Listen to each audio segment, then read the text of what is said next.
Welcome everybody to Raise the Roof. Today I'm joined by my brother Leroy Hill. Our goal today is to examine some of the big news stories of the month, but not to complain about the culture, but to help our Christian family cultivate the soil of culture so that the lost are able to receive the seed of the gospel of Jesus Christ. But before we dive in, don't forget to follow and rate the show on Apple Podcasts or Spotify. And remember, if you want to participate with me in a subscribers-only question and answer, you can sign up through my website, morethancake.org. All right. Well, welcome everyone to Raise the Roof, our live stream version of this. We're going live on X, Facebook, and YouTube. So today is a little bit of a departure from the first few episodes of Raise the Roof that I've put on so far. Some listeners might be saying, hey, is this a permanent change in the show format? No, not at all. I'm still going to be creating a lot of the solo content, focusing on culture, worldview, apologetics, those sort of things. But I'd like to at least once a month do a little segment here on culture talk. So that's the plan right now with my old off-the-cuff partner, Leroy Hill.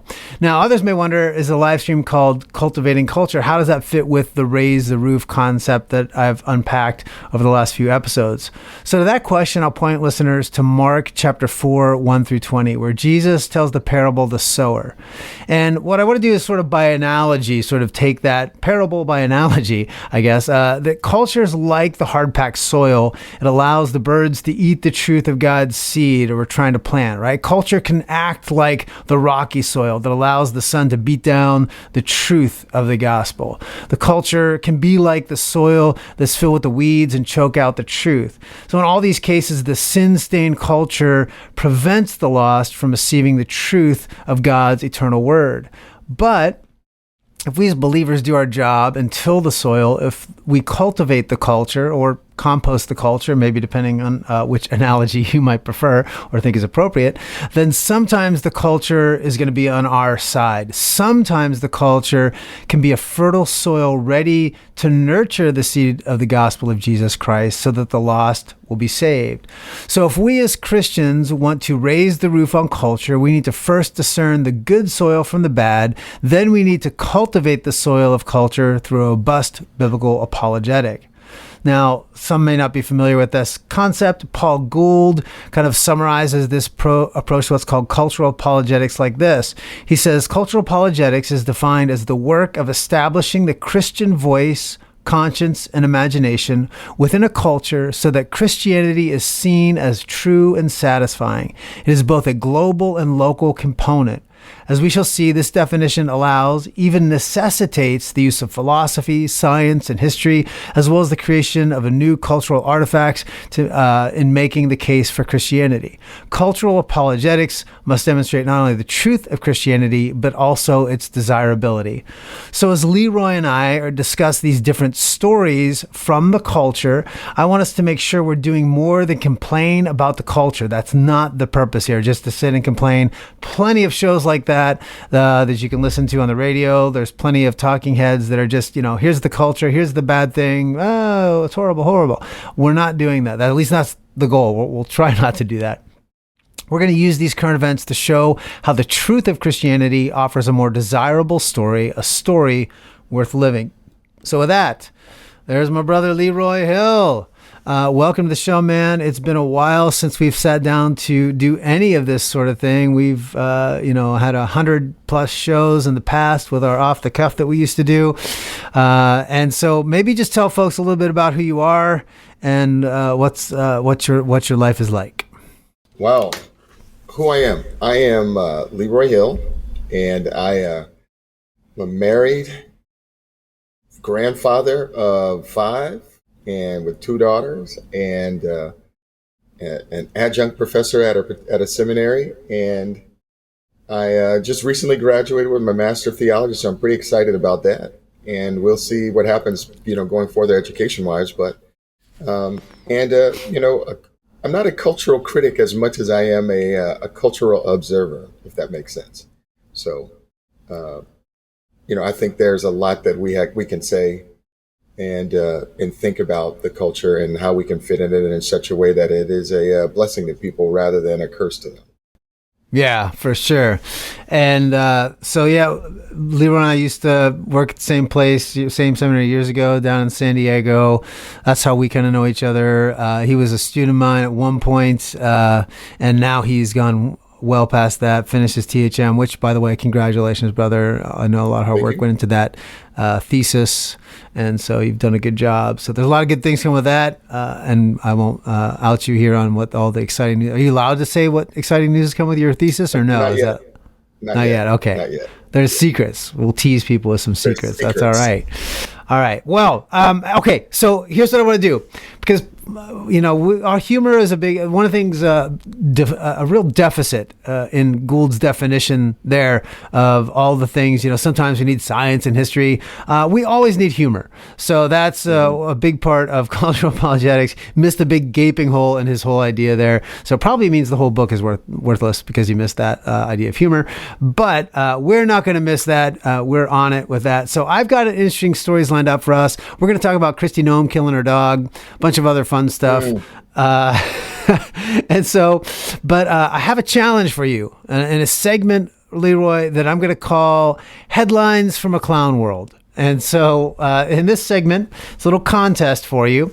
Here's how the game is played. I'll read a headline, and you are going to have to decide if this story is a real or a parody. So is this a real headline, or is this a fake news headline? Okay.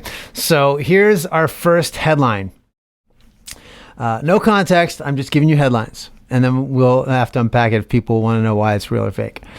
Eric Adams, mayor of New York, says illegal migrants could help New York City lifeguards shortage. Quote, they're excellent swimmers. That is so wrong. That can't be right. No, that can't be right. No, it can't be a headline. So you say that's a parody headline, right? That can't be a headline. That is a real headline. That is a real headline off the jump, man. So that can't be real. Yeah, that's what I said too. So for folks that don't know, I'm not even going to there is think of people crossing the southern border. They have to swim across the Rio Grande, right? So there are racial epithets that I will not repeat on this, referring to people who have crossed the border. And this is like a racial trope, so to speak, that has been used in the past for Mexicans who have come across the southern border, had to swim across the Rio Grande. So here you have the mayor of New York saying, hey, these migrants are excellent swimmers, and just using that sort of, I don't know. I can't even fathom how somebody thought that was a good line to use. I don't know. Any other thoughts on that one? That is different. I mean, did he really say that? Yeah, he really said that, man. I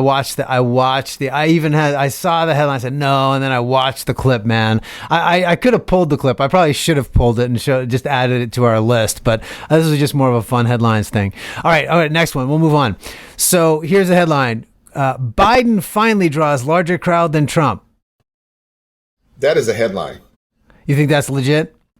Oh, that's a legit headline, because the news media will say anything to support that guy. So yeah, that is a headline. There is not a question. Okay, you are 0 for 2 so far. That is a Babylon Bee headline, and they have a picture, but you can't see the picture. They have a picture of the border, and so they have people crowded at the border to cross. Funny. Oh, and so, my gosh, that's his crowd. Oh no. Oh, yeah. no. That one is a little bit rough as far as the expectation on why that one is that way. So anyway, that's a pretty funny one. All right, let's look at here. Here's our next headline. Is this in our headlines from a clown world?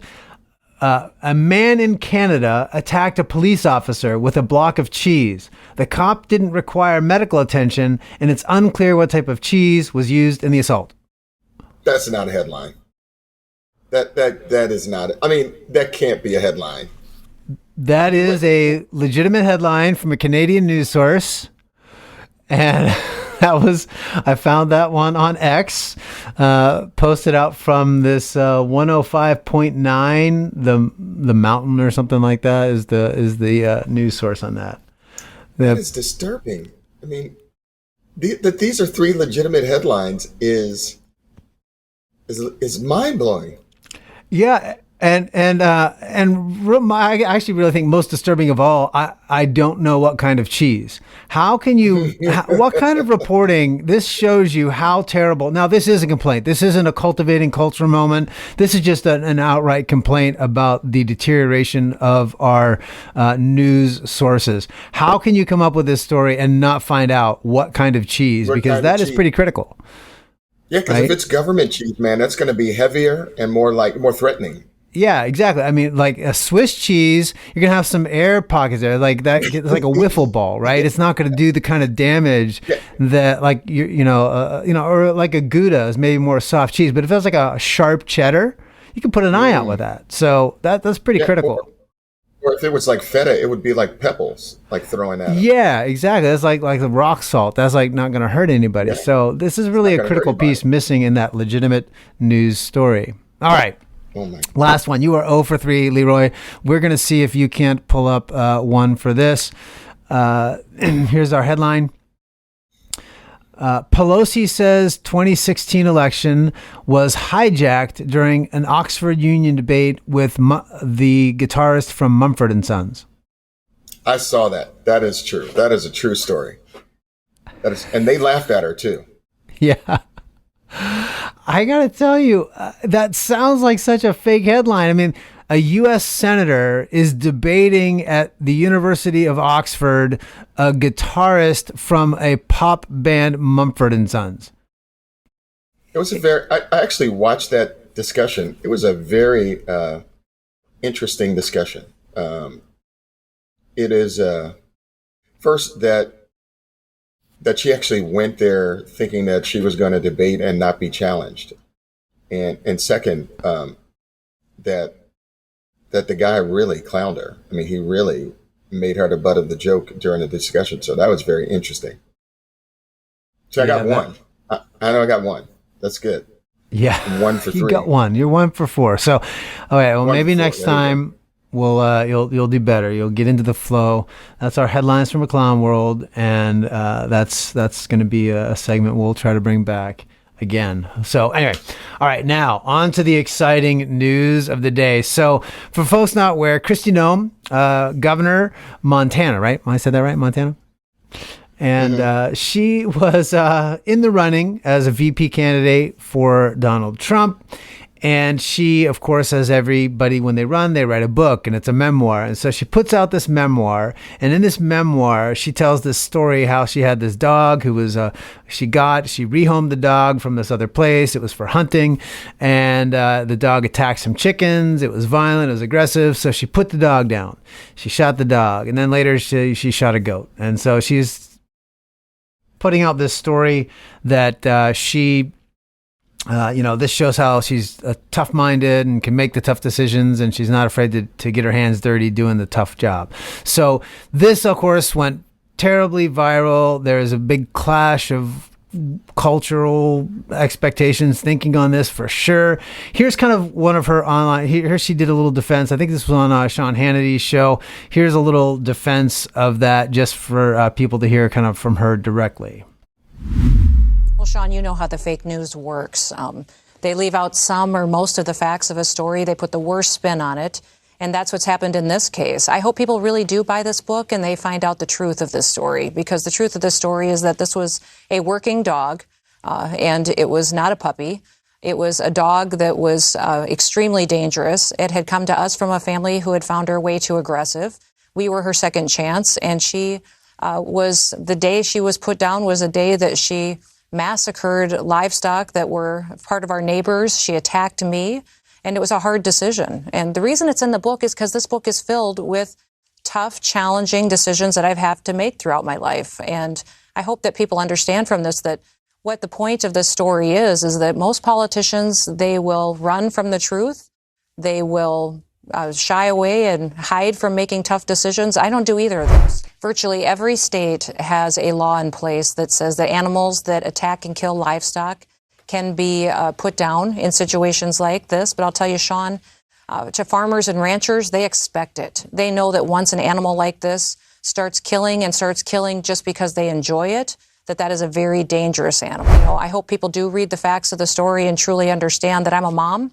And at the time, I had small children, a lot of small kiddos that worked around our business and people, and I wanted to make sure that they were safe, and that dogs that have this kind of a problem, that have been to training for months and still kill for fun, they are extremely dangerous, and a responsible owner does what they need to do and what the law will allow. All right, Leroy, what was your take on this story? I'm assuming you saw a little bit about this before, but what was your take? Maybe I had it. My initial take was one thing, and it seemed to be very different than everybody else's. So I'm curious to know what you think.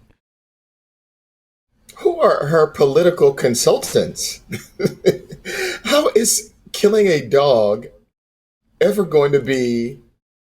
The only way you could actually put that in a story is if the dog was literally attacking you or someone else, and you defended yourself by killing the dog. Okay, but to put the dog down, maybe 50 years ago, this would have had some cultural cachet. People would have understand, how you treat dogs. Working dogs. Maybe there'd be more of a cultural understanding of people's treatment of dogs that way. But in this day and age, you're going to try to be the vice president, and you put in your memoir the story of killing a dog. I mean, are you crazy? Oh gosh, yeah. I mean, she tried to dress it up terribly in that response. I mean, maybe when I initially read it or initially heard it, all the qualifications that she brought in weren't brought to the forefront. It was just her. It was just she was depicted as just getting angry, getting a gun, and going out and shooting the dog in the pit. But even her qualifications are problematic. I mean, I'm not a dog lover. I mean, I'm not even I haven't had a pet. I had a pet cat once. But this is not. You're not going to woo people to your side by showing your toughness by killing a dog. There's an old saying: dogs bark, cats meow, and people sin. Right? Dogs do what dogs do, and if you allow a dog to run free, the dog is going to kill chickens. When I was a kid, my neighbor across the street kept a flock of chickens. I would venture to say there was probably about 100 chickens literally across the street from our house. And we would go over there and look at the chickens and feed the chickens. And at some part of the day, he would let the chickens out. And one day, a German Shepherd, I was sitting on my porch watching, a German Shepherd went across the street and went to work. That German Shepherd went to work. And I just remember the gentleman coming out of his house crying and screaming at the dog. He didn't shoot the dog. He probably should have in that instance, because that dog was massacring those chickens. But that was the 1970s, right? 1970s. I mean, you don't win people over in 2024 by telling them, "I'm tough because I killed my disobedient dog." It just doesn't work that way. Her political consultants did not do her good service. Yeah, I think that's what's interesting about it. I mean, my first reaction, I didn't think twice about when I heard the story, but I grew up in small towns in Pennsylvania, and I think my upbringing was, just around animals was different, and the perceptions of that might be different. And I didn't think much of it. And then all of a sudden everyone's going crazy. And it really is a story about the clash of cultures, a clash of perceptions about something. And you're right. Probably the worst part of the story is not actually that she ended up killing the dog. It's just that she thought that would be a persuasive story within the cultural context. Now, maybe in Montana it still is too. And that could be a state thing too. Maybe it still is there. I don't even know, because I don't know. I haven't heard anybody say anything, and Montanans are upset or whatever. Like maybe they think that's okay. So what? Maybe farmers and ranchers today would still see see it a certain way. But maybe this is a really, not even just time like 1970s versus 2024, but maybe literally state to state, how the different cultures look at that. Like my uncle growing up, man, and he looked at that quite differently. I mean, he always had a dog, and if that dog got sick, he would take it out back and he would shoot it in the head. And then he'd bury that dog in in his favorite blanket and stuff. But see, for him though, that was more of the loving response. If you love your pet, you're not going to let some stranger, some vet do that job for you, right? And when I was like 15, we had to put my dog down, and we went to the vet to do it. And I'm there with my dog, and I'm thinking, oh, this is the humane thing. The vet literally misses the vein on my dog, and my dog is bleeding out in pain, suffering. All her last final minutes of life was in massive pain after she's like bleeding out on the counter, on this little table. And I'm like, dude, I was ready to punch the guy in the head. I mean, he's like essentially torturing my dog. The vet, in my view as a kid, is like, I would have rather shot my dog in the head at that point. That would have been more humane and more loving for my dog. So, I don't know. I just think that there's a whole different way that people but even see animals in a cultural context. Yeah. Yeah, but even the way that you're discussing that, you have a dog that is sick. You're thinking of the dog's best interest, not wanting the dog to suffer. And you make a difficult decision to go to the vet and have the vet put the dog down. But this is like a dog is disobedient. Like, this is a dog that is disobedient. She's saying that it had violent tendencies, and this was the dog's second chance. Well, I want to say on one level, I could totally see how people who have hunting dogs, because I love to watch hunting shows. I love the whole man hunter and dog culture sort of a thing. So I get where they may have a different attitude about it than we do, and I totally respect that. I mean, it's just legitimate, like you said, a clash of cultures. But remember, what may be, most elections are local. When you're running for political office, it's a local election. Yeah. Presidency or vice presidency is a national election, and she's writing this book for her national bona fides, to show herself as making difficult decisions. But I would have kind of showed myself making difficult decisions in something that most people would have been able to grasp and understand and relate to. 85% of the people in America are not going to relate to you getting mad at your dog for killing chickens and taking it out of the lot and shooting it in there. Yeah, and definitely you're right. I mean, my story of my uncle doing that doesn't parallel exactly. It's not the same motivation. It's just I think a lot of people I heard getting upset were just mad at the fact that anybody would ever kill a dog or shoot a dog. Like that was like the worst thing. Like the idea that taking it to the vet is the humane way. This is somehow just the act itself is inhumane, regardless of that circumstance. And I'm saying that part of it is what I think is just, when you have people that are not raised where they have to, farm themselves, or, they have to, like my grandma, she raised she had chickens, and, she'd go out and she'd be the one to chop the head off and pluck them and, prepare them and stuff like that. I've never done that. I mean, my grandma wouldn't even let me. I said, can I do it? Can I kill the chicken? She would never let me. And partly because she actually had this sense of care for the chickens. She raised them from little peeps. They would be in the stove in the house when she'd get them delivered, and they'd be by the wood stove. Yeah, because then the little peeps, they need warmth, right? They can't be outside. So for the first bunch of weeks, she'd keep them by the stove in the house, by the wood stove, until they were old enough to be put out in the coop. And so I thought you were going to say until they were old enough to be put on the stove. No, no, not that long. No, that'd be funny though. That'd be great. I'm going to start telling the story that way though. But yeah, I mean, I was convinced like she wouldn't let me chop the chicken's heads off because it was like they were hers, right? She felt like it was her responsibility. Her chickens. I had no sort of right in a sense to do it. It was her responsibility. And I think that sort of that responsibility for animals in both their care and then both their in dying in a certain way, because they're providing food. Sure. There's a lot more respect for that process, and that's just a cultural. It's just a massive difference, I think, the way we see it from, more of And the again, I go to Walmart to do all my food shopping kind of mentality. right. Again, looking at this in the best light. I mean, it is a clash of cultures, right? And people have a different view. Some people view dogs as pets. Some people view them as working animals, right? They have a job to do, and so they're necessary insofar as they do that job well. So and let's go ahead and account for that, right? And say there may be a class of cultures. It's just one of those things, like we said.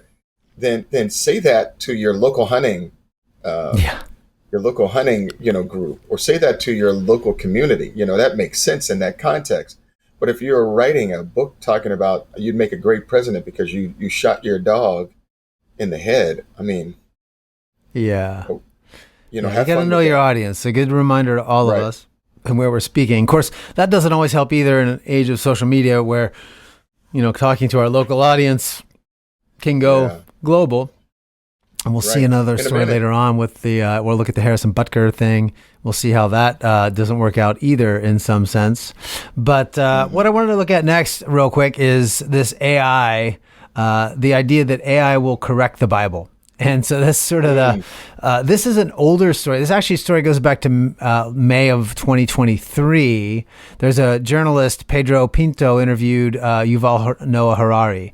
He's sold millions and millions of copies. He's a Darwinian naturalist. Atheist guy, Darwinian explanations for all human origins. This is his view, but he has this interesting take on the future of artificial intelligence. And the only reason I bring this back a year after the fact is it all of a sudden jumped into the news cycle again, because AI is always in the news cycle these days. And so there was some reporters talking about this idea of AI's use in religion, and how it's going to, in a sense, fix religion. So check out what Harari has to say about this. I think I'm curious on your take on this one.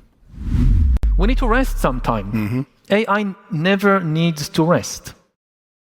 Now, the other two things we need to know about AI is that first, it's the first technology ever that can make decisions by itself. I hear a lot of people saying, all these worries about AI, every time there is a new technology, people worry about it, and afterward it's okay. Like when people invented writing and printing presses and airplanes, they were so worried, and in the end it was okay, AI will be the same. It's not the same. The third thing about AI that everybody needs to know, it's the first technology ever that can create new ideas. The printing press, radio, television, they broadcast, they spread the ideas created by the human brain, by the human mind. They cannot create a new idea. Gutenberg printed the Bible in the middle of the 15th century. The printing press printed as many copies of the Bible as Gutenberg instructed it, but it did not create a single new page. It had no ideas of its own about the Bible. Is it good? Is it bad? How to interpret this? How to interpret that? AI can create new ideas, can even write a new Bible. Throughout history, religions dreamt about having a book written by a superhuman intelligence, by a non-human entity. Every religion claims our book, all the other books of the other religions, humans wrote them. But our book, no. It came from some superhuman intelligence. In a few years, there might be religions that are actually correct. What do you think on that one? AI going to write the correct religion for us? Well, first, this. I didn't know who Noel Harari is until I just saw his picture, and then I just remembered a bunch of videos that gentleman created during COVID-19 that just frightened the heck out of me. I mean, literally frightened the heck out of me. His ideas about editing genes and editing DNA from that era was just scary. And to listen to him today, you can tell that he thinks he's talking to an uneducated audience.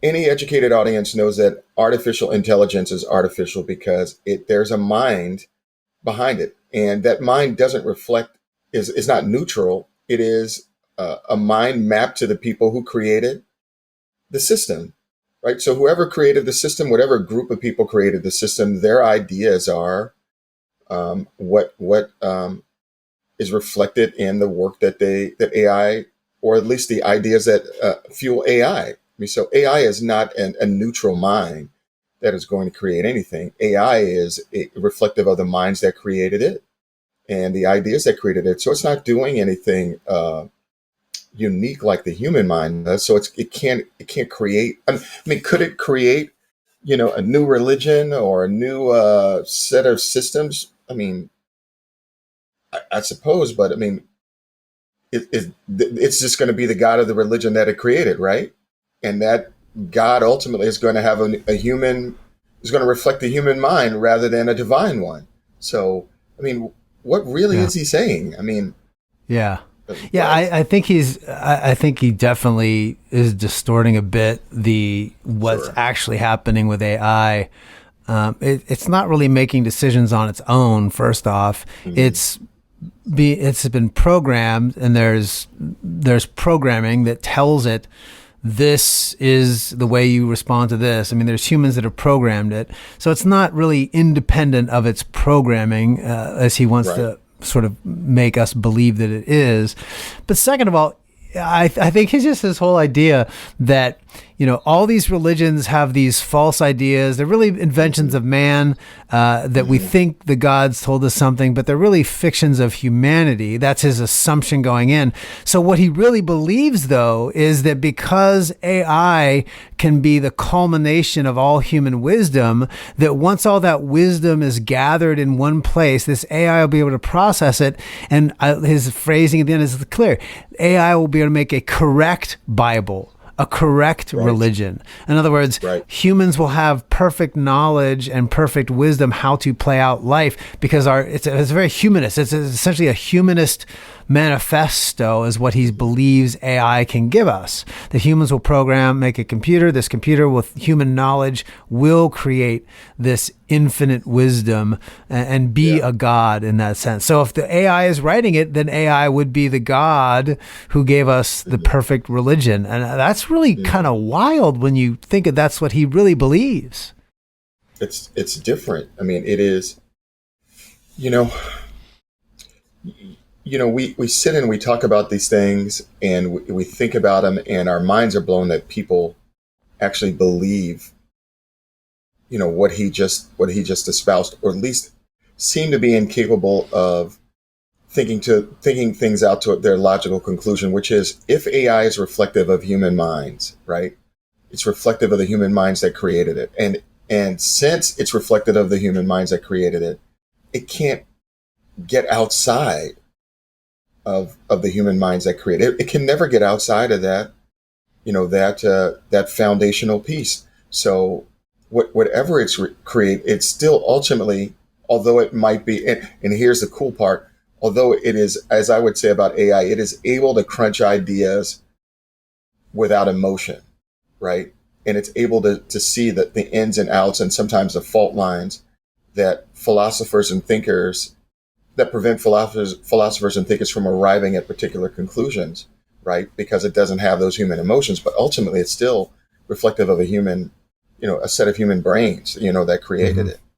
So it's not a divine, I mean, he's simply saying the Bible is not divine, religions are not divine, and new religions that we create won't be divine either. They'll just be less humanistic, so to speak, or something like that. More correct, because it'll get rid of the flaws. So somehow AI will bring us. It's really, and what I think Christians, when we hear these kind of things, what we have to be attuned to is that what he's espousing is sort of this humanist utopian idea that collective knowledge eventually will transform ourselves. This idea of transhumanism, eventually we will transcend our limitations, and AI will help us achieve the perfection of humanity in some way. That's really what he's arguing for through this, the idea of the perfect or the Bible without errors. We'll have an authoritative document that gives us that wisdom. And so I think when we're considering, when people use even this term AI, one of the things that the reason I thought this is an important story is, everybody's talking about it, like from Chat GPT to, to this sort of thing where it's, mind independent in its own consciousness and awareness. There's a spectrum of things, and I don't want to get totally into that. But I guess when we're talking with people, one of the keys is really ask them, what do you mean by this? What is your expectation? What do you think is happening here? Because the idea that AI, like I just did this the other day for one of my shows that'll be coming out soon. I took the transcript of the show and I plugged it into ChatGPT and I said, give me a bullet point summary of all the main things, from this show. And it gave me 10 things in bullet points and that's going to be one of the things I put in the show notes for the summary.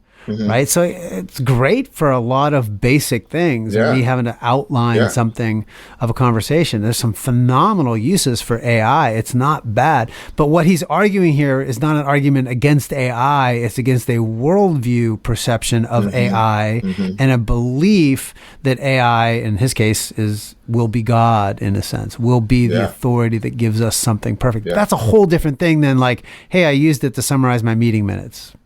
So I think I was listening to a philosopher the other day named Douglas Groothuis, who just says we need to avoid AI altogether. And Jerry Seinfeld, at a recent college Groothuis said we need to avoid AI altogether. Groothuis is not on board with AI at all. Okay, he just simply said avoid it. Jerry Seinfeld says, made a joke about it at a recent graduation ceremony, saying that now we're using it to think for us. And that's very true. There's a bit of, they're both right and to an extent, right? To an extent, they both have good ideas about it. In other words, Seinfeld wants us to develop as thinkers and to know things before we ultimately default to artificial intelligence to think for us. And Groothuis is saying something similar. He wants us to develop as thinkers and not be dependent upon it. Now, I agree with both of them to an extent, right? I think that both of them are right to an extent. But I look at AI as a tool. I was in a class yesterday. Actually, I was in a meeting with a mutual friend of ours, and we were talking about interpreting language, into Hindu. Hindu has India has 4 different languages. And we were talking about interpreting Bible studies for commentaries into these 4 different languages so that the people can have access to them. And we used the AI. None of us spoke Kannada, or I think the other one was Telescu. Neither one of us spoke either of those languages, but we utilized AI, told it that we want them to interpret this in a dynamic equivalent. And it interpreted these commentaries that were written into these languages. That is a great use of AI. That's a wonderful use. It's that sort of, I think most realistically, what of all the sci-fi stuff you see in like the old Star Trek, that I think the most realistic vision of all that would be the universal translator. The idea that you can get something that could translate simultaneously live. I don't know if we'll ever hear it in our own language in that sense, but just the idea though that you can go to a machine and like dialogue with it, or it'll translate this. They can do it now even through Skype. There's the capacity. I know this was years ago they talked about it. It hasn't been rolled out as far as I know, but they were talking about where if we were doing this meeting live and you were listening on the other end, the AI technology essentially would be able to take the language, interpret it, and then it would generate a voice on your end. You'd hear it in your language. So I'll bet that is not too far away. I know they've been working on it for at least. I think that story that first came aware, it was like 7 years ago. So it's just a matter of getting the computing power and the stuff. But anyway, it's phenomenal. I just want to say this last part because I think this is important. Harari brought up the Gutenberg press and how we utilize, and we know from history how Christianity utilized that to forward the gospel by printing Bibles and all those sorts of things.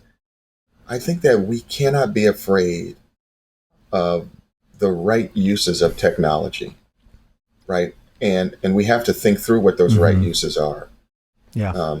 And we can't be afraid of those right uses. I mean, are there abuses? There's always going to be abuses, but I think if we're about cultivating culture and creating culture, as you discussed earlier, we need to think of the right uses of technology and not be afraid of, the excesses of it. I mean, we need to be wary of them, of course, and not fall prey to them, but we can't not utilize these things in a way that brings God glory. I mean, we have to think through how they got to be used. All right. Well, I want to change stories here real quick. And, kind of actually, in some ways, this kind of flows because his idea closed off on the idea of AI will help give us a corrected Bible, right? And so the truth is, though, he's asking AI to do what humans have done for thousands of years. We sort of feel the need to correct the Bible where we don't agree with it or where we think it should be different, or we come up with these hermeneutical approaches that will give us the message we'd like to hear as opposed to the message that it's actually giving to us. So with that, we're going to switch a little bit to the United Methodist Church and sort of their recent policies, which in the vernacular day have gone woke. And so let me set up the story this way for those not hearing it. It says there's a battle over progressive sexual ideology began. 7,700 churches have left the United Methodist Church. I'm reading from a United Methodist news source, and I'll have the link in the show notes. So it says the 2024 General Conference acted as anticipated, effectively divorcing sex from marriage in church teaching and policy. The final language of their new governing document says aspiring clergy must seek, quote, social responsibility and faithful sexual intimacy expressed through fidelity, monogamy, commitment, mutual affection and respect, careful and honest communication, mutual consent, and growth in grace in the knowledge and love of God. Notice, though, the article goes on, there is no mention of marriage. Bans on celebrating same-sex unions were deleted from the United Methodist Church governing documents. A new paragraph was added declaring, quote, no clergy at any time may be required or compelled to perform or prohibited from performing any marriage, union, or blessing of any couple, including same-sex couples. All clergy have the right to exercise and preserve their conscience when requested to perform any marriage, union, or blessing of any couple. One approved revision says, quote, affirm human sexuality as a sacred gift and acknowledge that sexual intimacy contributes to fostering the emotional, spiritual, and physical well-being of individuals and to nurturing healthy sexual relationships that are grounded in love, care, and respect. The United Methodist Church now celebrates that sexuality is, quote, expressed in wonderfully diverse ways, end quote. And again, new quote, we affirm the rights of all people to exercise personal consent in sexual relationships, to make decisions about their bodies and supported in those decisions. End quote there. The new language says, another quote, within the church, we affirm marriage as a sacred lifelong covenant that brings two people of faith, an adult man and woman of consenting age, or two adult persons of consenting age, into union with one another. That's end quote. So the conferences and churches are now banned from discrimination against the clergy based on sexual orientation. Another quote here from their new policies. Open literacy means appointments are made without regard to race, ethnicity, origin, gender, color, disability, marital status, sexual orientation, or age, except for the provisions of mandatory retirement. So there's age discrimination. Okay, that's mandatory. That's just that's a fun fact. Okay, anyway, back to the quote. Annual conferences shall, in their training of staff, parish relations committees emphasize the open nature of itinerancy and prepare congregations to receive the gifts and graces of appointed clergy without regard to race, ethnicity, origin, gender, color, disability, marital status, economic conditions, sexual orientation, and age. So in other words, because the United Methodists, for those who don't know inside baseball, I grew up United Methodist, clergy are assigned churches, the parishes where they are at. So what they're saying is you need to prepare these congregations that you might have a congregation that doesn't want somebody who is in a gay marriage, but you need to prepare them. That's what's going to happen. So they need to become open and accepting of all of these things. So, and sort of a twist of irony, they said they're not going to enforce any clergy to, enact a gay marriage or a wedding, but they may force congregation to accept that because they will assign their pastors to those parishes. So here's my big question. That was a big setup for everybody. I know there's not a lot of background. Is there room left for the Bible to shape the worldview of the United Methodist Church? And what I'm going to show you then real quick to everybody and to you, Leroy, is 2 clips. I'll show one and then I'm going to get your feedback. This is one of the Africans who had come from, the continent of Africa. He came and he was standing up to oppose these changes, as the majority of the African church does. They oppose these changes. And here's what he had to say. And I want to get your take specifically on his thoughts about this, Leroy. When we all come together, we are united by the tradition and culture of the church, handed down to us by the church of old. In my country, Sierra Leone, we see graves of people who had given their lives to maintaining the tradition of the church. And so our social principles, which are our personal and social piety, are rooted in the tradition of the church and not in our local traditions. I will vote against this particular petition because it is not rooted in the church's tradition, but in our local traditions. All right. All right. What do you say, man? That's a lot.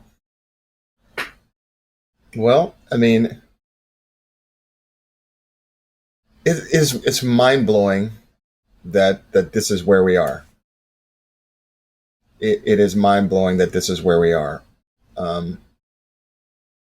You get the impression that they're making it up as they go along. They believe that they are able to and allowed to force aberrant teachings, not a part of the church's culture, not a part of the church's history, onto, everyday Christians, and that they must believe that everyday Christians are just going to accept it. And I think what you see, especially with African priests, and this is not merely with the Methodists, this is with the Episcopalians and everybody else, they're saying we're not taking this. We're not accepting it. We don't believe it. It's not biblical. It's not a part of the church's teaching. It's not a part of the scriptures. We're not accepting it. And all I can say is yes and amen. Yes and amen all day. There's an irony in this, by the way, and I came across when this guy. The reason I like this clip of this guy was he's talking about, hey, we have people in our country who died for this Bible, and here you're just rewriting it to suit your cultural context. But our tradition, the church's tradition, is different. And so, in effect, what you have is the white progressives within the United Methodist Church in the West colonizing Africa again with our theological ideas, right? And in an age where that's like anathema, right? That's the greatest sin of colonialism. Here we are doing it again. We're colonizing their theology with the white progressives who are more compassionate, comparing and I find the irony just wild. I don't know. Do you see it that way? I agree with you 100%. And what I love about it is they are consistently saying, we are not accepting this. I mean, this is for you guys. We are not accepting this. We will not be voting for it. We will not be allowing it in our churches. And I mean, this is like the guy we just talked about. They think that they get to make it up as they go along, and they think that the rest of us, have to accept it. No, we don't. Yeah. We don't have to go along with it. Yeah, and there's some I'm inside just- baseball here. I won't go too deep into it, but I want to share this next clip. But the part of strategically what happens is because the African church is so opposed to this, they had very little representation at these meetings. So some of it through his visa process, they couldn't get the visas. Some of it's the way it was scheduled. But there was an intentional silencing of the African voices by the United Methodist Church, based on what I've read and from some people I've talked to. Because, like I said, I grew up United Methodist. I still got lots of friends who have, used to be, some are still United Methodist pastors that I grew up with. Several have left to the global United Methodist Church, but this is not all above board as they're making it seem. So it is the silencing of the African voice in this for a lot. That's how a lot of people see it, and that's kind of the way I see it as well. Did you have a last thought before I share this next clip? Oh, it's just, I mean, I'm always admiring the African preachers whenever I hear them speak about these issues. They are absolutely staunch. I mean, they have learned the scriptures, they have taken them to themselves, and they are willing to die to make sure that they're upheld, and they refuse to go along with this cultural malaise, this anti-biblical perspective. They refuse to go along with it, and that's a problem for those movements. It is an absolute problem for those movements. So censoring them and stifling their voices, what they have to do. Yeah. Okay. So let's jump. I have one more clip about this, and I want you to pay careful attention, not just to the guy who speaks here, but also kind of the response from the chair, the moderator, the guy in charge of this thing, and how he responds to this guy's presentation. This is really fascinating. Bishop Jerry Kula here from Liberia. I have my Bible in my hands, and this is the Word of God. That's why I'm coming to it. Why are you speaking against the amendment? I'm speaking against the amendment because we do not have another Bible apart from this Bible. 2 Timothy 3:16 says, all Scripture is given by inspiration of God, and is profitable for doctrine, reproof, correction, and instruction in righteousness. When it comes to the issue of homosexuality, the Bible is very emphatic that we have marriage between a man and a woman. And that's what our current book of discipline holds. For the past 52 years, every attempt has been made to alter that biblical truth. Today, we have a majority general conference characterized by liberals and progressives who are doing everything to change the Bible to something else. Because of that, I vote against this amendment. Thank you very much. Okay. Oh, what'd you pick up on there, man? He was offended that, how dare you? I mean, they were like, how dare you bring up the Bible here? Yeah. Every time I've ever been in a conflict with people who have walked away from the authority of Scripture, they always are offended whenever you bring the Bible out, as if it has nothing to say. It is as if it's not our guide for truth and righteousness. It is amazing, and he was offended. Yeah, he was literally offended. He's like, wait. He's like, okay, you're speaking against. You're at a United Methodist conference. You are asked to speak on whether you support this amendment or not, and I don't understand. Why are you bringing up the Bible? He's like, what are you even talking about the Bible for? What is it? It's like he doesn't even understand. It's like a foreign thing that I don't know. That was so wild. Oh. He was upset. You bring out the Bible on me? How dare you? I know that book too. Yeah, that was really I interesting. Just love man. I love the pastor though. He was just like, we have no book other than the Bible. It was very, very practical. I mean, we have no book other than this. And you guys have done everything that you can to undermine its truths. I have to stand with it. Yeah. Amazing. Yeah, that was good. I just that was the part I had to bring out on that one. Okay, so I think for Christians, man, just got to remember that we bring up the Bible. That is our source of truth and knowledge and wisdom, and this is what guides us. And there will be cultural pushback to using it, but we can't run away from it. We just have to sow the seed. We have to be honest about who we are, who God is, and then but Christ said He's an offense to the Jews, He's a stumbling block to the Greek. And there will be people who resist when we are faithful to God's word. We can't make the Bible palatable for everybody. And so we got to stop trying to make it palatable for everybody.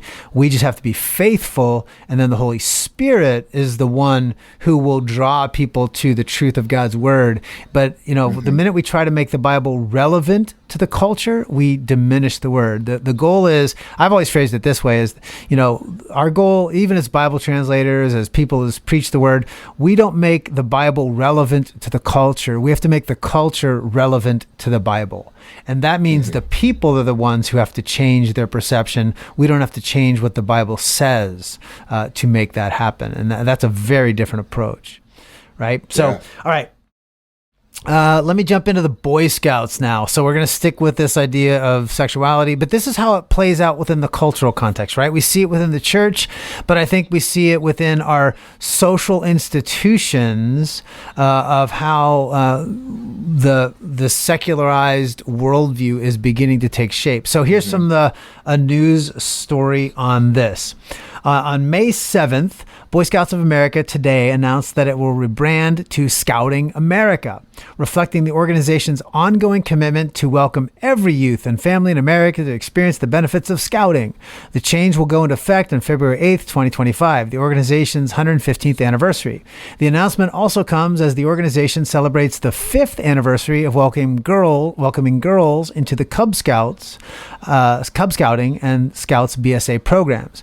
Scouting America currently serves more than 176,000 girls and young women across all programs, including over 6,000 who have earned the rank of Eagle Scout. So that's kind of the background. People unfamiliar haven't been keeping up with that.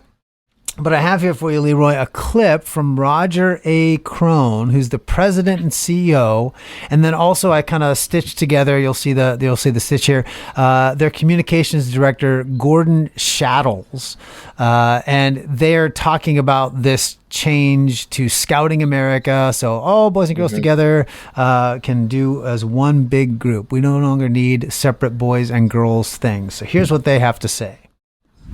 Scouting America sounds a lot more inclusive of all of the other people that are in Scouting. I think it sends this really strong message to everyone in America that they can come to this program, they can bring their authentic self, they can be who they are, right, and they will be welcomed here. The argument that I make with the people that say, well, I always like Boy Scouts of America or BSA, why do we have to change? Go, membership is at historic lows, right? Part of my job is to reduce all the barriers I possibly can for people to accept us as an organization and to join. But now, following years of scandals alleging sex abuse and discrimination, it's changing its name to Scouting America, dropping the gender reference and expanding its teachings to a diverse group of members. However you identify your gender, that is not a term. That's not a matter to us. Our concern is how to help you grow as an individual, how we can best serve you. We're opening this up so that we say, really, scouting is for everyone, and we welcome you. All right, Leroy, what's your thoughts, man? Had you been watching this or heard about this? What do you say? I was a Boy Scout when I was a kid, and I had to pull this up because I hadn't remembered it. It says, this is our motto. On my honor, I will do my best to do my duty to God and my country and to obey the Scout law, to help other people at all times, to keep myself physically strong, mentally awake, and morally straight. And the Scout law has over 12 points, and I'm going to read us a few of them. Having faith in a supreme being, studying scripture, praying, attending worship services, doing charitable service, obeying the law of God, and inviting others to the faith. This is a far cry from that scouting organization that I was a part of when I was a kid. And it shows you in the same way that we just watched the liberals and the progressives pervert the Methodist Church. I think the same thing is happening. I don't think it's happening. It has happened in the Boy Scouts. This is not the same institution that was founded hundreds of years ago. It is not even remotely in the image of that institution. It is just as those two gentlemen said it is. It is a group of people who are getting together, who don't care about your moral or immoral lives, and who don't care about the kind of people. They have a certain, they have a certain mindset or certain idea of the kind of people that they want to develop, but they won't develop the kind of people that that were traditionally developed in the Boy Scouts. It is just it is what happens when you let liberals and progressives into your institutions, and how they pervert and destroy them. And they always will. They always will. And it's a sad thing to see that these kind of men run the Boy Scouts. Yeah, I think one of the things that jumps out there too is you can see that, when they made that decision years ago to allow girls to enter into the Cub Scouts and all those other sort of things, they've had a massive decline, right? So their numbers are bad. And that guy says, hey, we're in decline and we need to make a change. So his change is to, make this openness and inclusive. And he is trying to read the culture, and the culture is shifting this way in terms of at least in the urban centers, at least amongst the college educated elites, and in the media, it certainly is.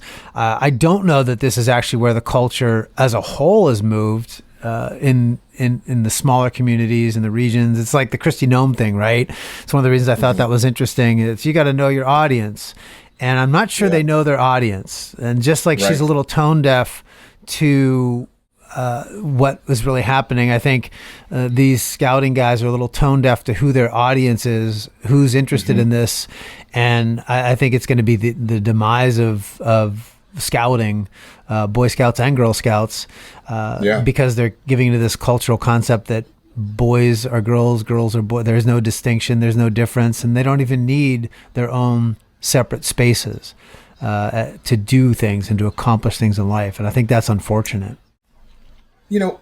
People push back on me when I say, years ago, I would always advocate for young men who didn't have directions to join the military.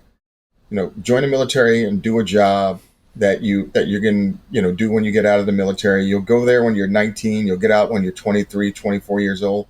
You'll have 4 years of experience. You'll have had time to think about your life and what you want to do, for your career. And I would never have a problem pointing people in that direction. I wouldn't do the same thing today, not because I hate the military. I love the military. I just think that we've lost our moral foundation. It's lost its moral foundation and its ethical settings. I mean, it's just in an insane place. And I think the Boy Scouts were the same. The Boy Scouts were a great organization for turning out young men into good citizens, turning young men into good citizens by giving them an opportunity to be around people who are like-minded, men who would help them develop and grow. And boy, I mean, it was to be called a Boy Scout was a great thing, right? It means that you're a sharp, morally straight individual. Today, you're not even a Boy Scout. What are you? You're a scout. What are you scouting? Well, it's a big change where it used to be the place where boys went to become men. Now there's a place where boys become whatever they want. And whatever they want to be. That wasn't even questioned, So that's just it's a massive shift. But again, it sits with this theme of I don't know why today everything seems to be a little bit about the culture and its views on sex. But I want to do a different story. This is about sex abuse in our schools. Now, I don't know if you've heard much of what's going on, but I heard Matt Walsh speak about this. He did a whole episode. It was episode 1385. That's crazy if he's done that many episodes.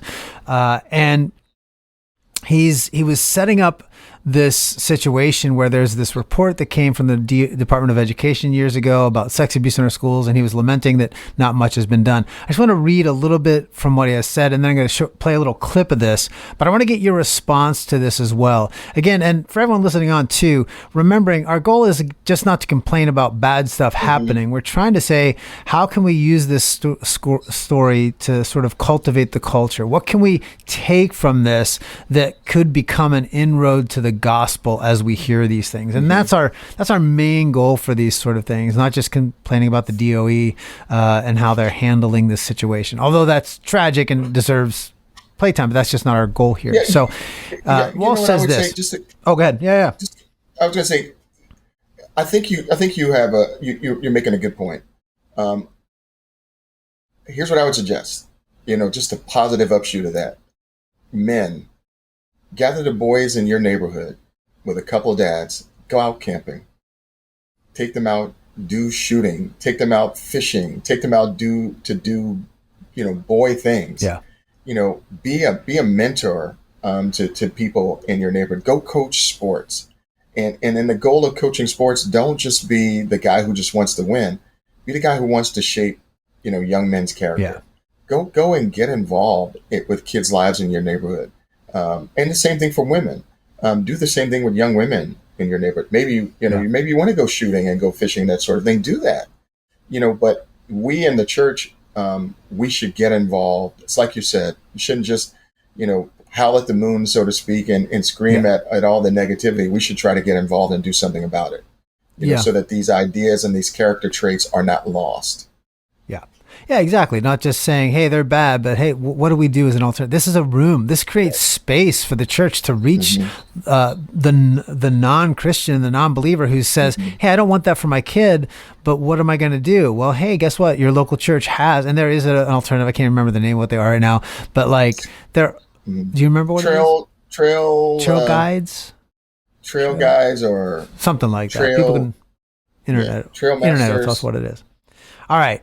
So, and I do think that idea of alternative is so important that the church the church live in the gaps of what the culture is creating here. And I think that holds true in this next story about the sex abuse stuff that I mentioned. So let me read a little bit and then play a quick clip.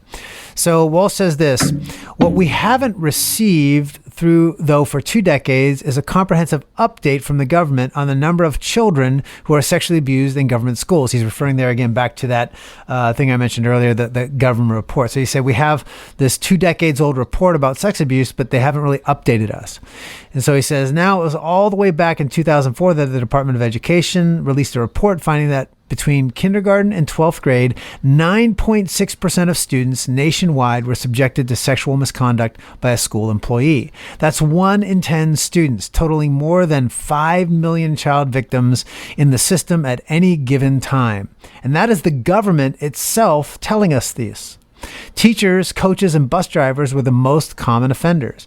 A finding like that should have led to national outcry and immediate changes. And indeed, the Department of Education's report recommended several new policies for screening employees and standardizing policies to make these kinds of incidents easier to report and keep track of. But none of this ever happened, and the federal government has barely shown any interest in the topic for 20 years since. Now, there certainly was no broader cultural reaction to the Department of Education report either, and that's a big contrast to other scandals involving systems of sexual abuse. So he goes on and he lists a bunch. I mean, you'd have to really watch his thing. And he has, I don't know, maybe a dozen news stories. I don't know, from just this month, and maybe not that many, but there's a lot from 30-day period. And just a couple examples are, he says there's a 24-year-old Wisconsin teacher was arrested for sexually assaulting a 5th grader. One text message that this teacher sent to this student is, one of my cousins is in the 5th grade, and I can't imagine a man talking to her how we talk. I know we have a special relationship, and I do love you more than anyone in the world, but I have to be the adult here and stop. I think she, as I recall, she said that just before she got engaged to her fiance, or got married to her fiance, or got engaged to her fiance. So she's like, I'm getting engaged now, so I got to stop my relationship with a 5th grader. A teacher in Gainesville, Texas, a teacher was arrested for sending sexually explicit messages to a 15-year-old boy student. A teacher in Omaha, for example, a 45-year-old married substitute teacher was caught in her car having sex with a 17-year-old student. And the problem is getting worse. And this is where I'm going to show a quick clip from Walsh talking about this growing problem. And of course, those are just a small fraction of the sexual misconduct cases that get reported. So you have to ask, has anything changed since the Department of Education's report in 2004, finding that at the time, 10% of children are abused in schools? 5 million at the time. What happened? Has the problem, has it gotten any better? Probably not. Has it gotten worse? Well, it seems that way. Again, the government doesn't seem interested in finding out, but within the past year, a nonprofit called the Defense of Freedom Institute conducted its own investigation into the data from public schools. They analyzed various reporting numbers that the government makes available, but only if you know where to look. And here's what they found. Quote, between 2010 and 2019, the number of complaints filed with the U.S. Department of Education's Office for Civil Rights alleging sexual violence against K-12 schools more than tripled. Now, I'm going to stop there because it bears repeating. The number of alleged instances of sexual violence in public schools, and this is just that have been reported, has more than tripled in the past decade. It has not gone down. It has not stayed the same. It has dramatically increased. And we're not just talking about inappropriate communications here. The report continues. For 2015 to 2016, the Civil Rights Data Collection reported 9,649 incidents of sexual violence. Of that number, 394 constituted instances of rape or attempted rape. For 2017 to 2018, the numbers were 13,799 and 685 respectively, an increase of 43% and 74%. So the report goes on to find that local teachers' unions often work to conceal sexual abuse by permitting employees to resign, which is the same practice that Fox 9 discovered this week in Minnesota. Quote, unions use collective bargaining and non-disclosure agreements to conceal the records of abusive employees, and union leaders wield their powerful influence in many state legislators to stymie legislation. Thoughts?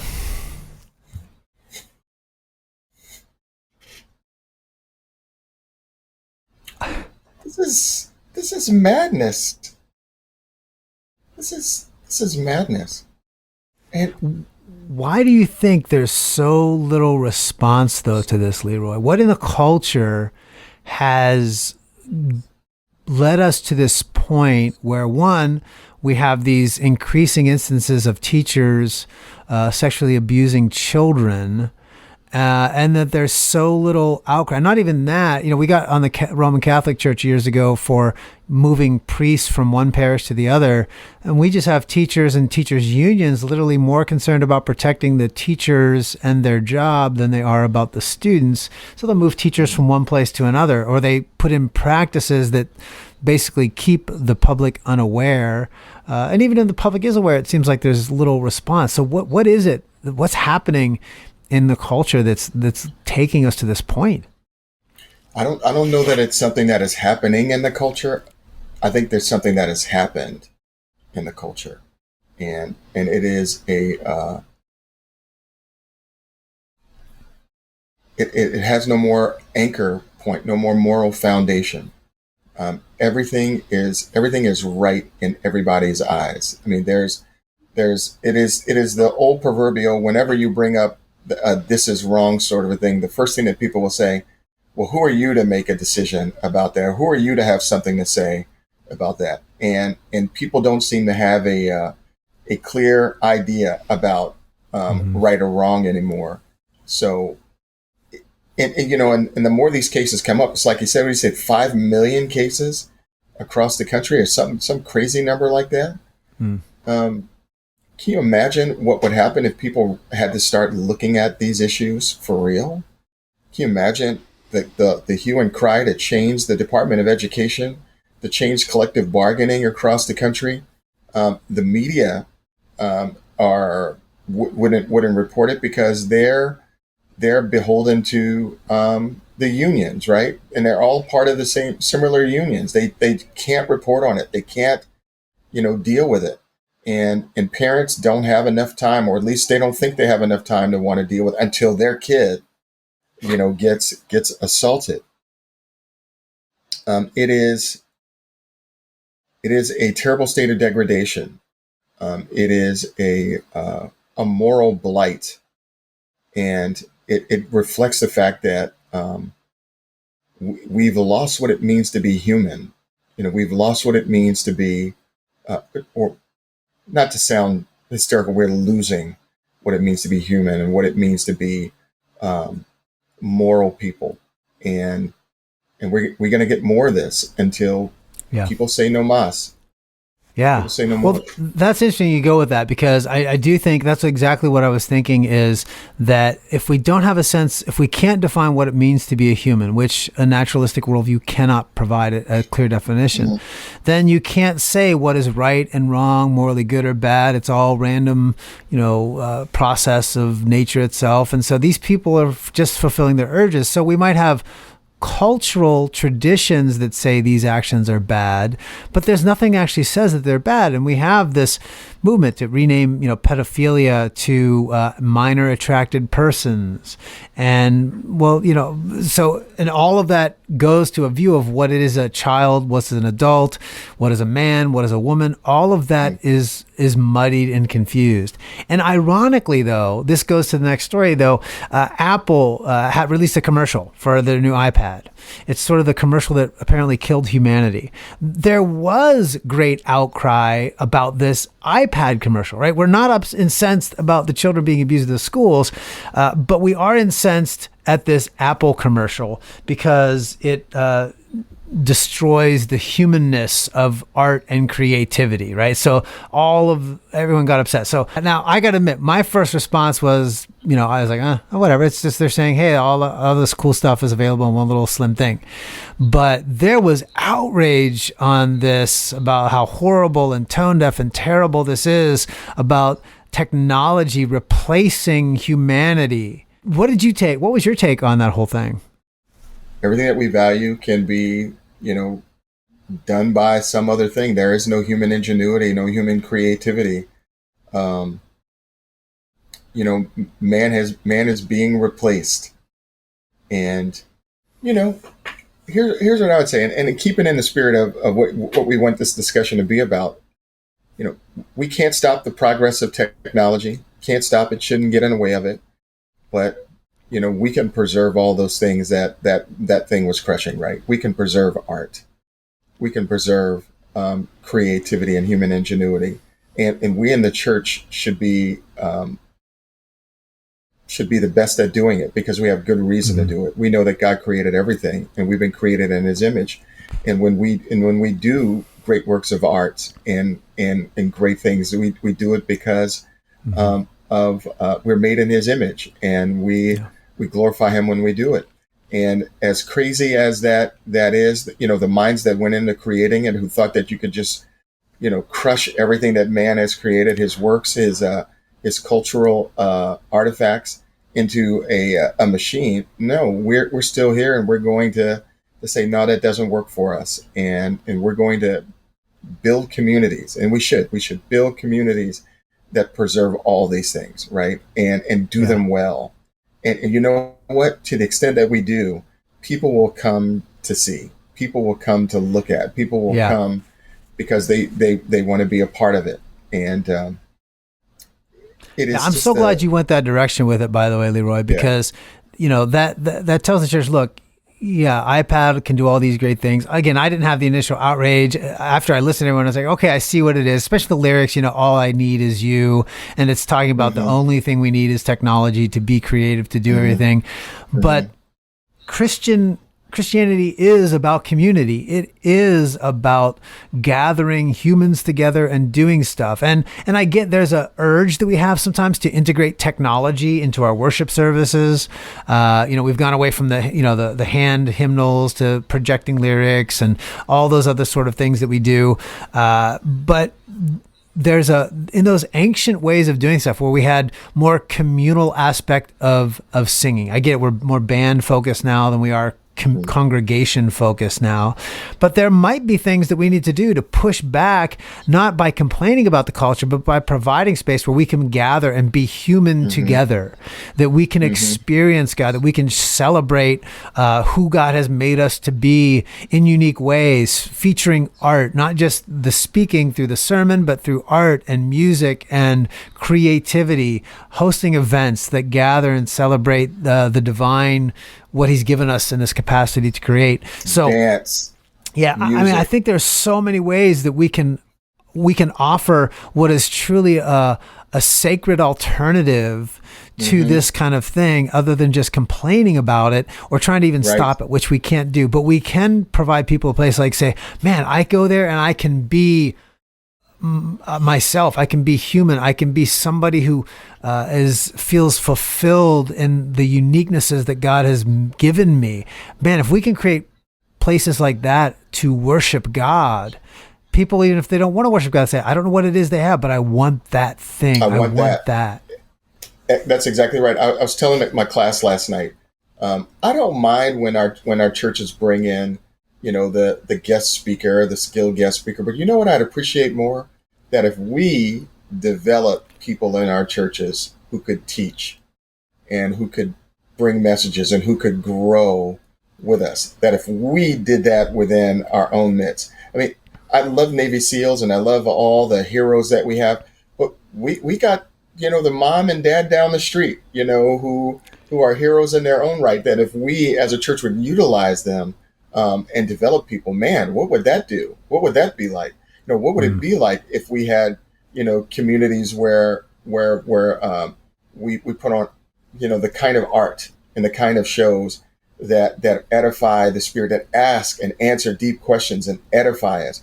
I mean, what would we be like if we had communities where we had our own, dancing and not our own? I mean, we want the world to come in and see it, right? But what if we did that? What if we had communities where we did our own poetry, that really, edified the human spirit? I mean, what would that actually be like? It would stand out. So it would stand out in a society that is becoming less human, right? It would stand out in a society that's becoming less human. Absolutely. We would be becoming more human as society is becoming less human. And that would be attractive. And that's what we need to do. All right. Well, last story that I want to get to for our time today, and I just couldn't resist this one. If anybody's not been anywhere and lived under a rock or been in a coma or something like that and just now waking up, Kansas City Chiefs kicker Harrison Butker gave a speech. And he's been kicked to the curb now because he gave a speech as a Roman Catholic, giving a speech at a Roman Catholic university. Again, we talked about Kristi Noem speaking to her audience, right? And having an awareness. Well, he had audience awareness. He was speaking at a graduation ceremony to people that see the world much like him. But he gave a speech that was really offensive because he talked about the role of men and women in the workforce and emphasizing parenting and being husband and wife, being parents, fathers, and mothers. That is not acceptable within the cultural mainstream. And so here's the way CNN sort of put the response to this. And then after this, by the way, I'm going to show 2 clips from him, and then I'm going to give a hot take from Bill Maher, which I think is the best hot take so far on the whole thing. But so here's what CNN said about the blowback from his speech. The NFL is distancing itself. The NFL literally released a statement saying, we don't agree with Butker, who gave a speech at a Christian graduation. We are opposed to him, which is insane. Anyway, the NFL is distancing itself from controversial comments by Kansas City Chiefs kicker Harrison Butker during a recent commencement address. In addition to calling Pride Month, quote, a deadly sin and bemoaning diversity and equity initiatives, Butker set off waves of criticism when he suggested that women find more fulfillment through getting married and having children than by pursuing careers, directly after quoting a song by Taylor Swift, which probably that's the worst thing he did, The backlash has been building since Butker made the comment Saturday in an address to graduates at Benedictine College, a small Catholic school in Kansas. So, and by the way, just to say, there have literally been, I think 50,000 people that have signed a petition that the Kansas City Chiefs need to get rid of Butker, that need to fire him. He should have no place on a team, even though this is his own times, comparing it to Kaepernick, all kinds of responses. I don't know where you're going to go with this, Leroy.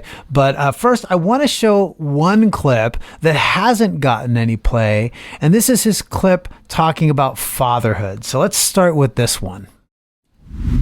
To the gentleman here today, part of what plagues our society is this lie that has been told to you that men are not necessary in the home or in our communities. As men, we set the tone of the culture, and when that is absent, disorder, dysfunction, and chaos set in. This absence of men in the home is what plays a large role in the violence we see all around the nation.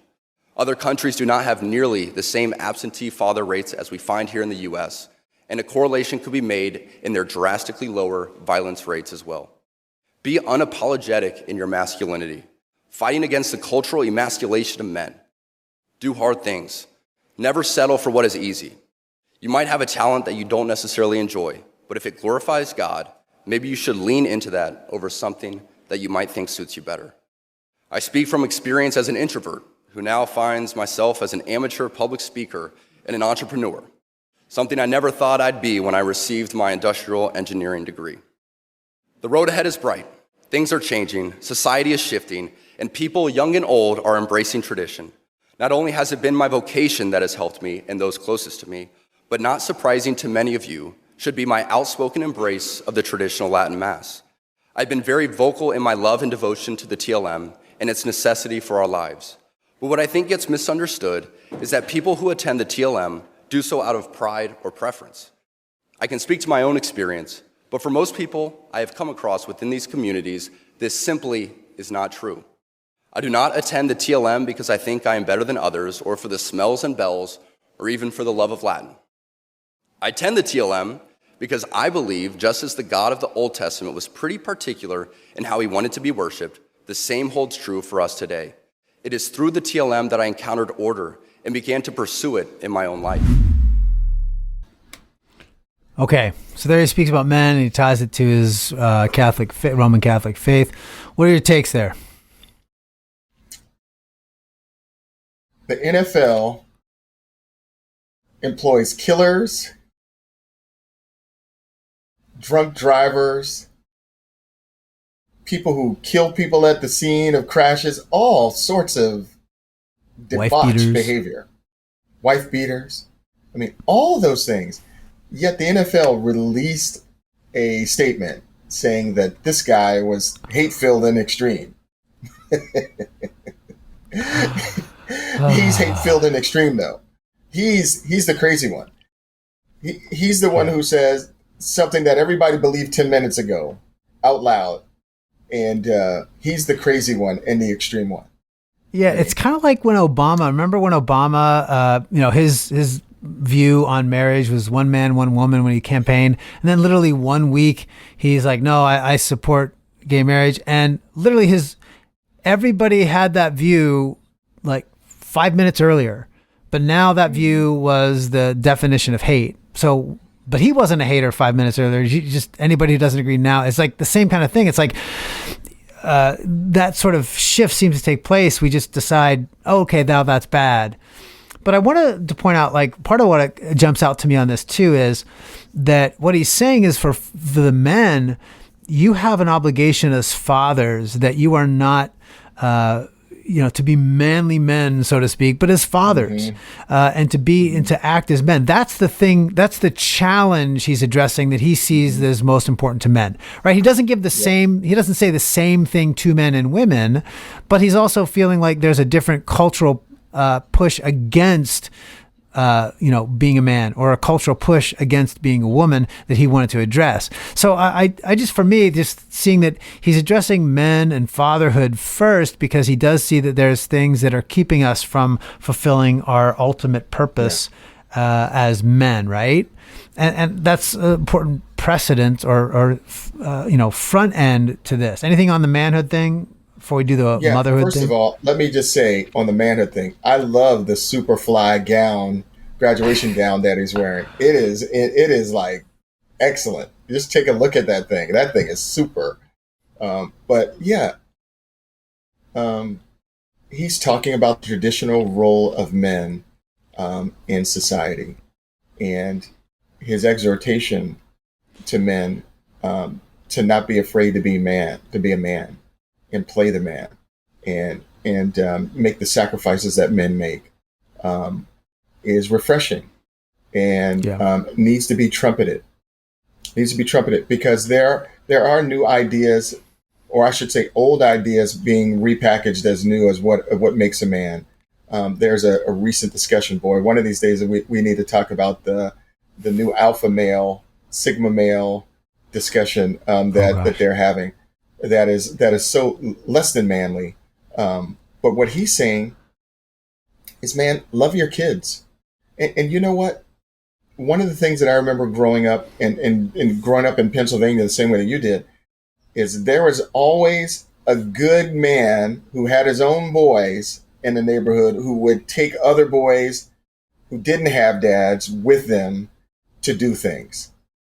That's I remember those instances growing up where guys would take their neighbors' kids, fishing, or to be an influence in their lives. And we need more of that, And Harrison Butker is simply pointing out the things that make for a cohesive society.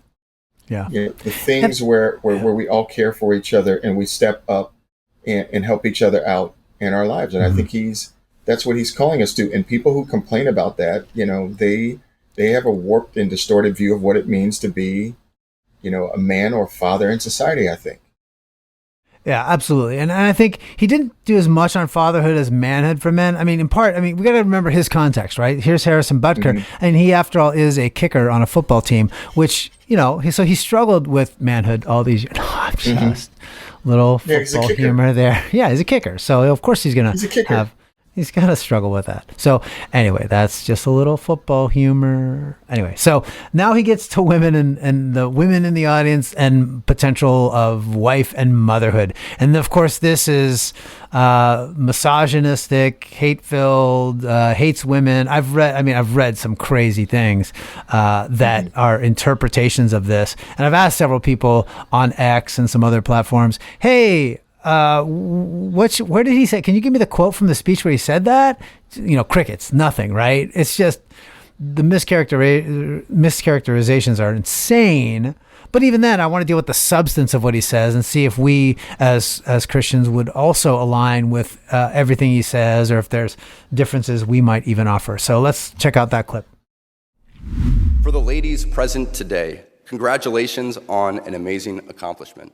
You should be proud of all that you have achieved to this point in your young lives. I want to speak directly to you briefly because I think it is you, the women, who have had the most diabolical lies told to you.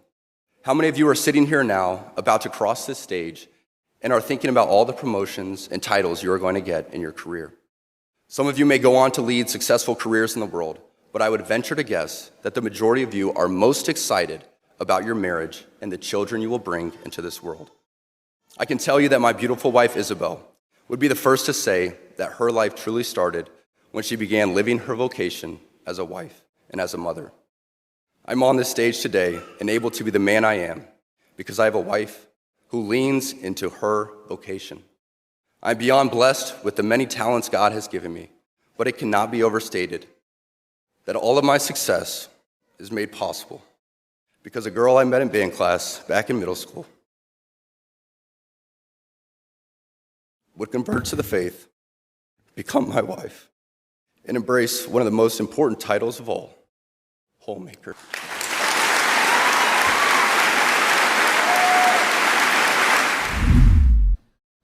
All right, those that'll be listening later on and can't see it, I actually used the clip specifically from X somebody posted, and they were complaining, women, listen to what he's saying. He said your best vocation is being a mother. And then they have the clip of him, but they clip in during his talk pieces from The Handmaid's Tale. Women in the forced to, into sex slavery, essentially, is the premise of the movie. I haven't really seen it, but it's just, women are being forced as slaves to men. And this is exactly how they see it. He is advocating as the Handmaid's Tale is the reality. So anyway, I just thought that was a great juxtaposition for what we're talking about. So Leroy, your thoughts? Yeah, he touched a live wire, didn't he? He literally said that women might enjoy being moms and raising kids. The horror, the horror that women might actually enjoy being moms and raising kids rather than pursuing a career. And you know what's very interesting? When you listen to women, many of them want to be stay-at-home moms. Some of them want to be boss ladies. Pursue that. If that's where you find fulfillment, go ahead and pursue that. But don't degrade people or think that it's lesser for women to stay at home and want to raise their children. I mean, that's like a lovely thing. For those who pursue that life, they find great fulfillment and enjoyment in it. I mean, my mom was a stay-at-home mom for a large part of our childhood, until, her and my dad, separated. She had to go to work. She did not like it. I know she didn't like it. I was there. She didn't like it. And there are a lot of ladies who love to stay at home with their kids and raise their kid and find fulfillment and enjoyment there, and they should be encouraged. It is not evil to do that. And I think people who are trying to paint it as evil are perverse in and of themselves. They have a very warped and perverse outlook on life. First of all, who are you to tell someone what they can and can't do and what's right and not right for them in that way? You can't. If you want to be the boss babe who wants to go out and slay the world, there's some pitfalls that go with that. There's some. And we've seen some women, by the way, in viral videos this week talking about, I don't understand. I'm successful in my career. I've got it all, and no men. I can't find love. Why not? So we've seen some of that potential pitfall. I don't want to distract you, but I mean that we've seen those videos if you're paying attention. Yeah, I remember doing a discussion with someone some years ago, and she came in to see me, and she was talking about divorcing her husband, and I said to her, I said, you can divorce him. I mean, nobody here can stop you from doing that, but you're going to be like 45, almost 50 years old with a cat, because the likelihood of women getting married after 45 and 50, it shrinks, immensely. And when you see these women who pursue their careers in their young lives, as they reach the pinnacle of their career, their lives become more miserable. This isn't to say that there are not some women out there in their 40s and 50s that are living their best life now, but the majority of them, are not living their best life now. They're lamenting not having children. They're lamenting not having a family. And that's what he's trying to tell. And that's what he's trying to tell these women here, right? He's saying, look, you can choose. He's saying, look, hey, you're going to go out, you'll have a career, but I think he's trying to present an alternative here, saying don't do it based on a lie.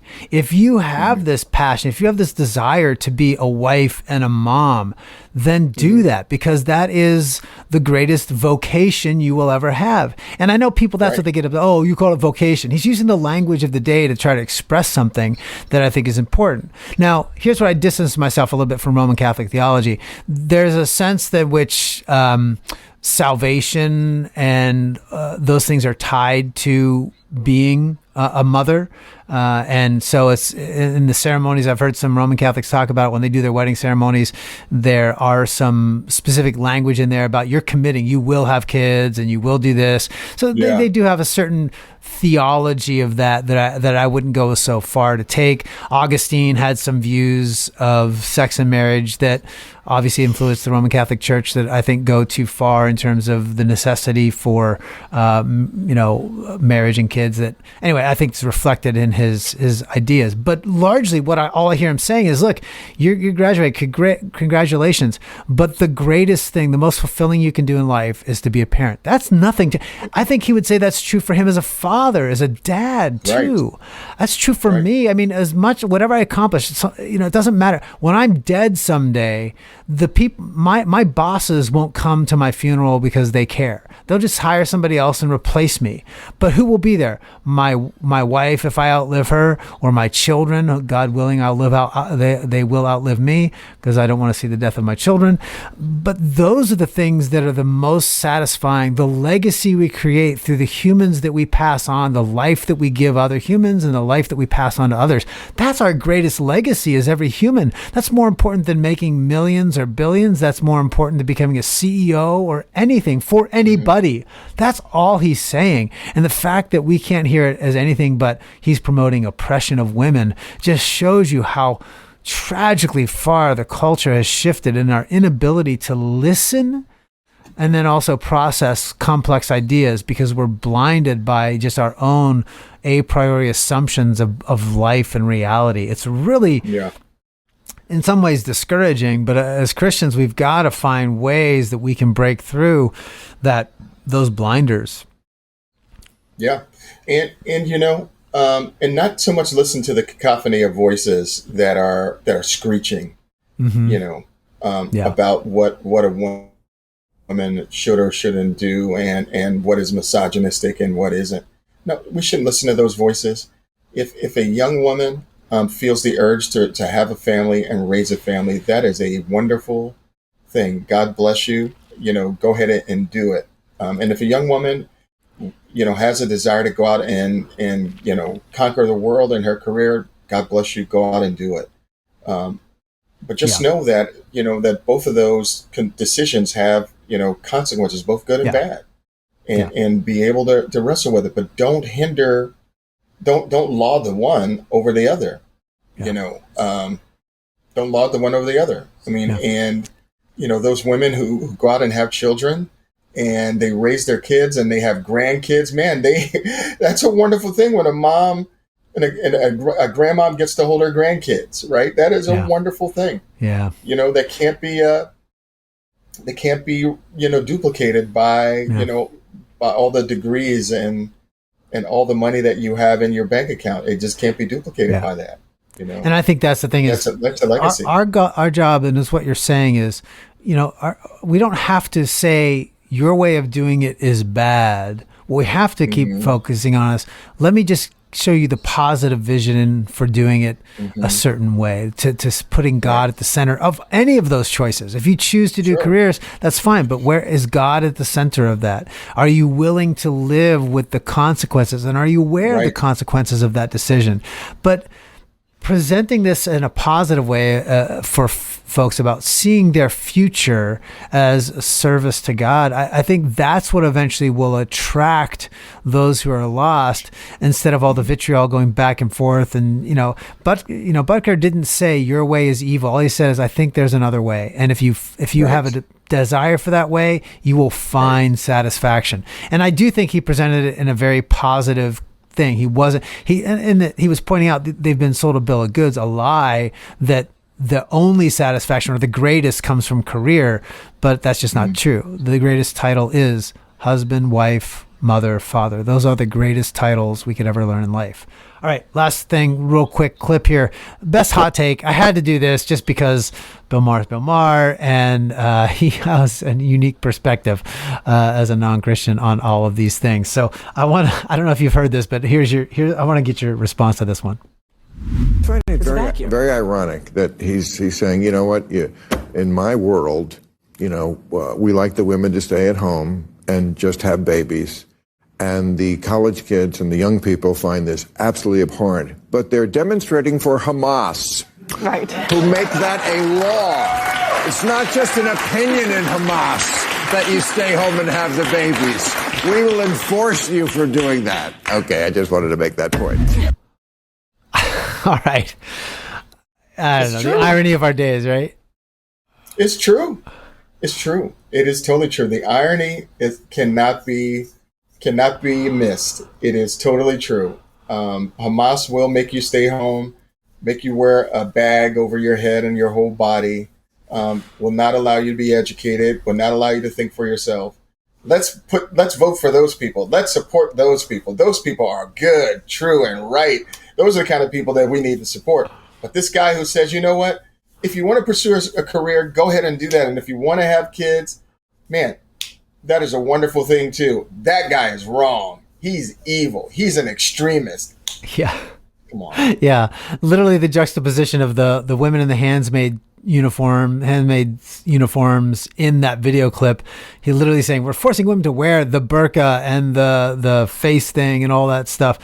And the irony of that we actually have the same progressives would support Hamas in this, as opposed to even Israel in this case, which allows women to do pretty much whatever they want. So it's just the irony of it is funny. But I guess the thing I would just close our thinking on in that is that, I mean, yeah, I put it just because it's funny and the irony's there. But for the Christians, how do we use that to till the soil? I think what we have to do again is just remember that all of these stories, we can lament the shift in culture. We can be grieved at things that are happening, and we can be upset about things with righteous indignation when that's necessary, when lives are being harmed.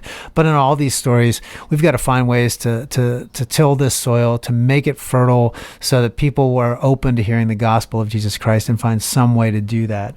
So that's the goal that we have for all of these things.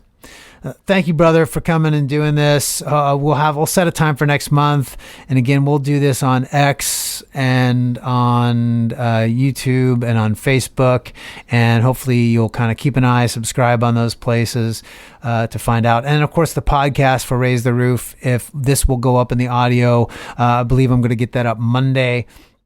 So if you want to listen to that as well, be sure to check that out. Any last thoughts from you, man? No. This is fun. It is as you said. We can do we can do better. We can show a better way, and if we show a better way, people will be attracted to that. Yeah, amen. There is so much more that we could talk about, but for now, I want to encourage my brothers and sisters to go out, till the soil of culture, so that you can raise the roof and expose your friends and family to the beauty of the Christian story. I hope you'll come back and join me for the next episode. In the meantime, don't forget to follow and rate the show on your favorite podcasting service. And if you want to participate with me in a subscribers-only question and answer, you can sign up through my website, morethancake.org.